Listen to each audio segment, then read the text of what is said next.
الرحيم waxaan salaamayaa dhammaan ummadda Soomaaliyeed ee ummadda reer Puntland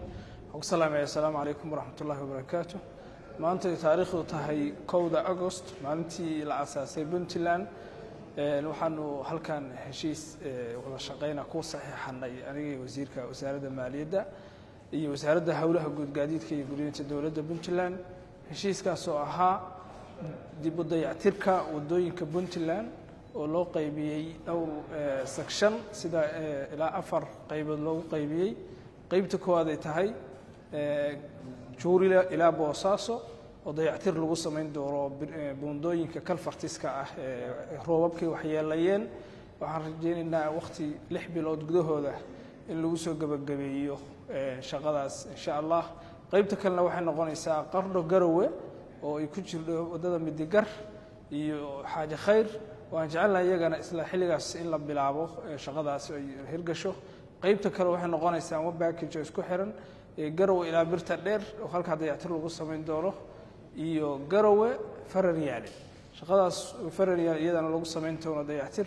dhammaan maanta waxaan heshiiskan ku galnay wasaaradda maaliyadda waa in dayactirkaas kharashkiisa bixinayso dawladda Puntland oo madaxweynuhu goobjoog ka yahay wasiirka maaliyadduna uu saxiixay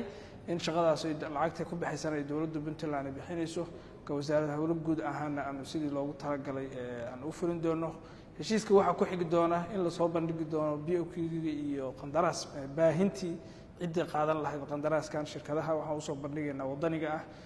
wadanka jooga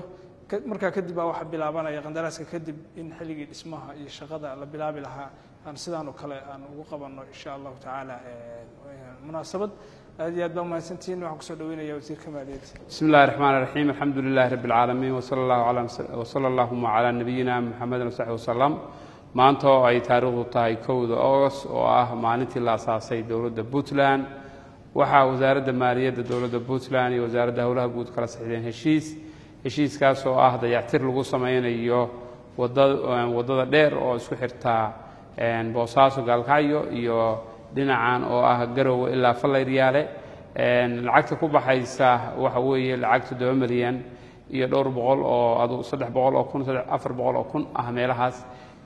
wali ma aanan bixin qandaraasyadii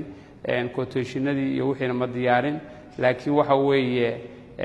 rafli lacagta ku baxaysa waa 7 milyan iyo dheeraad lacagtaas waxa lagu bixinaysa dawladda Puntland dhamaanteed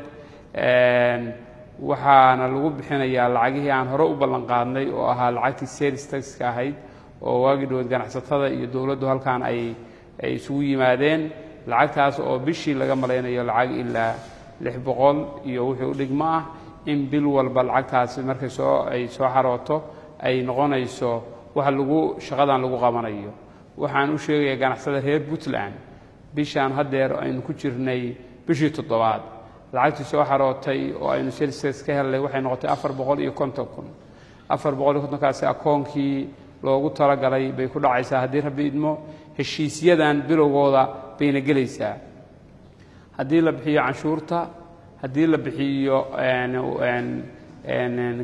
canshuurta dawladda oo ay dawladda soo gasho waxaan ballan qaadaynaa hadii rabbi idmo in aanu waxyaabaha muhiimka dalka oo inaan ugu qabano sida wadooyinka dhismayaasha hadda ujeedeen aan soo fadhiikii bangiga dhismihii wasaaradda maaliyadda hadda socda waxa soo dhan waa wax dawladda Puntland iyadu ay isku tashi ku dhisayso oo aysan hadeeba qadariyo cidina aysan la wadaagin waxaan aad iyo aad u mahadcelinaynaa madaxweynaha dawladda Puntland oo leh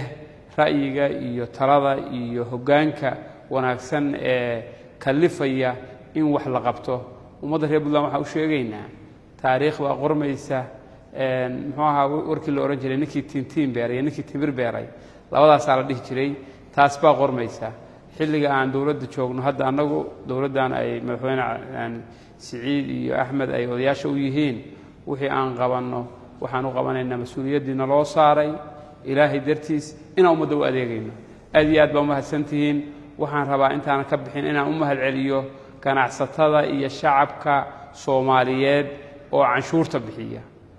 waa ku faanaynaa aad iyo aad baan idinku mahadcelinaynaa wixii aad bixisaan oo canshuura annana waxaan ballan qaadaynaa in dalka laga arko iyo dadka wasalaamu calaykum waraxmat ullahi wabarakatu